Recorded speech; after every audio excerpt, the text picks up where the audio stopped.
Paolo Avellino napaamin sa date nila ni Kim Chiu. Sa kabila ng pagtatapos ng paggawa ng seryeng What's Wrong with Secretary Kim, tila hindi pa rin mapigil ang magkita-kita sina Kim Chiu at Paolo Avellino ayon sa napag-usapan sa Marisol Academy.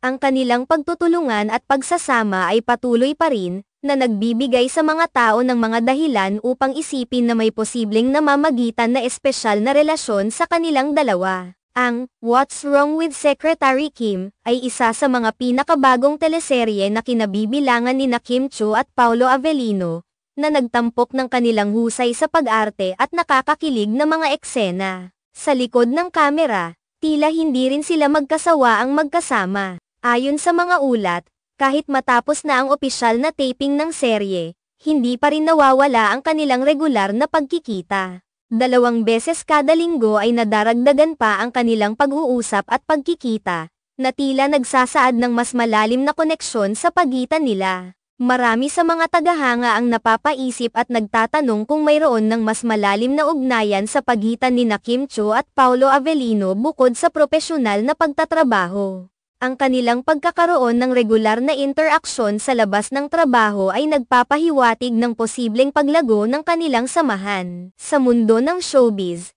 hindi bago ang mga kwento ng pag-unlad ng personal na ugnayan sa pagitan ng mga nagtatrabaho ng magkasama sa proyekto. Ito ay nagbibigay sa mga manunood ng higit pang rason upang magka-interes sa kanilang pinagdadaanan. Bukod sa kanilang mahusay na pagganap sa serye, tila napukaw din ng kanilang presensya sa isa't isa ang interes ng publiko. Mula sa mga simpleng pag-uusap hanggang sa mga larawang nagpapakita ng kanilang masaya at magaan na pakikitungo. Ang mga detalye ay patuloy na nagpapakilig at nagpapalusog sa usapin ng kanilang potensyal na pagiging magkatambal sa tunay na buhay. Ito ay nagdudulot ng malaking interes at paghanga mula sa kanilang mga taga-suporta at mga tagahanga sa kasalukuyang kalakaran ng industriya ng showbiz. Ang mga personal na buhay ng mga artista ay madalas na napag-uusapan at pinagtutuunan ng pansin ng madla. Ang mga pangyayari sa likod ng kamera ay patuloy na bumibigyang buhay sa mga teorya at spekulasyon ng mga netizens at mga tagahanga. Ang patuloy na pagkikita nina Kim Chiu at Paolo Avellino ay nagdudulot ng pagtatanong kung gaano kadalas ang kanilang pakikipag-ugnayan at kung ano ang tunay na kalagayan ng kanilang samahan.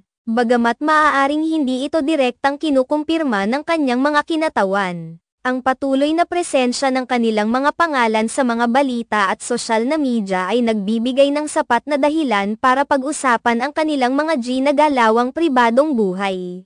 Ang kanilang mga larawan na magkasama at mga paglalagay ng mga pahayag mula sa kanilang mga taga-suporta ay nagbibigay din ng kumpirmasyon sa mga lumalabas na balita at tsismis.